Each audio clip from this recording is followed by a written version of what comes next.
Welcome back to Fantasy Football Today. Going to take a quick sneak peek at the early waiver wire options for week number 9. We're going to spend all of our Tuesday show looking at a lot of these guys, but we want to just give you a sample size of the players that can matter to you. Again, with 6 teams on a bye in the next scoring period. So we'll start with the quarterbacks here, and the headliner is going to be Justin Fields.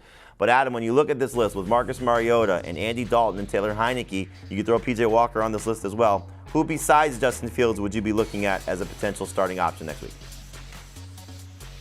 I think I would go with Taylor Heineke. I think they're going to have to throw a lot more than the 31, 33 pass attempts we've seen from him. I think he's using Gibson well. He's throwing downfield to McLaurin. I think you get about 20 fantasy points from Taylor Heineke.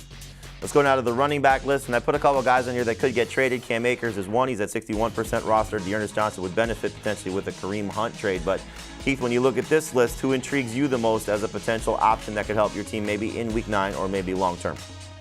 This last list makes me really hope that I don't have a lot of running backs on a bye this week, because it is not a very good week for running backs. I mean, I think you have to be interested in Kenyon Drake a little bit, just because we don't know what the status of Gus Edwards is. And if Gus Edwards is really in danger of missing this game, Drake might see 15-plus touches.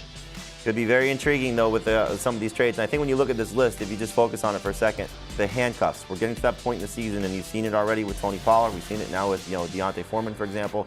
The backup running backs could be very important for your fantasy team. So if something were to happen to Derrick Henry, Dontrell Hilliard has been very productive. Rashad White's getting more work for Tampa Bay, somebody to look at there. And obviously Alexander Mattison, we know what he's done in his history if Dalvin Cook ever does in this time. So handcuff your running backs if you have the ability to do so. It could be very important. The wide receiver list, so Adam, we've talked about Justin Fields. We've talked about, I mentioned this before, the Mike Williams injury. Darnell Mooney, Josh Palmer feel like they're going to be very popular. And then you have the new member of the Chiefs receiving corps, Kadarius Toney. So again, same question. Which of these guys are you looking to add to your roster? Rondale Moore would be first here. Then I would go with Josh Palmer, followed by Darnell Mooney. I'm excited about Palmer, and I like how available he is as well. I think he's got a nice opportunity here while Williams is out.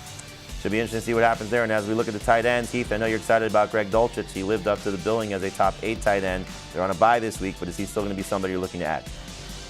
Absolutely, yeah. If I don't have a tight end that I feel great about, I am more than happy to grab Dulcich, put him on my bench for a week, and then start him moving forward. He has the profile of a starting fantasy tight end. 4 catches, 87 yards in that game against Jacksonville, set up a big touchdown there for them. And then Isaiah Likely could be an absolute star if Mark Andrews is going to miss any time. Tough matchup against the Saints, but obviously if you have the ability to get the top target potentially for Lamar Jackson, you want to have him on your fantasy team. So Likely and Dulcich could be the stars of the tight end group for this week. All right, fun show, guys. Make sure you enjoy the game tonight between the Browns and the Bengals. Enjoy your trick-or-treating for those of you that are going to partake for Halloween. And we hope you enjoyed our show here on Fantasy Football Today. We'll be back on Tuesday. We have your football coverage all throughout the day on CBS Sports HQ. So for Pete Prisco, Adam Azer, Heath Cummings, I'm Jamie Eisenberg. Thanks for watching FFT.